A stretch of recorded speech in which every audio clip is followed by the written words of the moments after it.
നല്ലൊരു അടിപൊളി കരിപ്പട്ടി കാപ്പിയുടെ റെസിപ്പി നോക്കാം. നമ്മൾ ആദ്യം കരിപ്പട്ടി എടുത്തിട്ടുണ്ട്. നമുക്ക് ആവശ്യമുള്ള ക്വാണ്ടിറ്റി നമ്മളൊരു ചെറിയ പീസാണ് എടുക്കുന്നത്. അതാദ്യം ഒരു പാത്രത്തിലോട്ട് ഇതുപോലെ പൊട്ടിച്ചിട്ട് കൊടുക്കാം. ഇനി അതിലോട്ട് നമുക്ക് വെള്ളം ഒഴിച്ചു കൊടുക്കാം. നമ്മളിവിടെ 2 കപ്പ് വെള്ളമാണ് ഒഴിച്ചു കൊടുത്തിട്ടുള്ളത്. ഇനി നമുക്ക് എടുത്തു വച്ചിരിക്കുന്ന ചുക്ക്, ഏലയ്ക്ക, കുരുമുളക്, ജീരകം, ചെറിയ ജീരകമാണ് എടുത്തിട്ടുള്ളത്. ഇത് ഇത്ര നമുക്ക് ഒന്ന് ചതച്ചെടുക്കാം.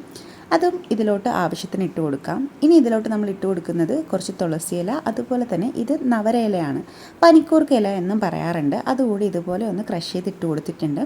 ഇനി നമുക്ക് ഇത് അടുപ്പത്തോട്ട് വെച്ച് തിളപ്പിച്ചെടുക്കാം. നമ്മൾ ഒഴിച്ചു കൊടുത്ത 2 ഗ്ലാസ് വെള്ളം വറ്റി 1 ഗ്ലാസ് ആവുന്നത് വരെ ഇത് തിളപ്പിച്ചെടുക്കണം. നല്ലൊരു അടിപൊളി കരിപ്പട്ടി കാപ്പി റെഡിയാണ്. ഇതിൻ്റെ ഡീറ്റെയിൽഡ് വീഡിയോ ചാനലിലുണ്ട്, ഒന്ന് കണ്ടു നോക്കണേ.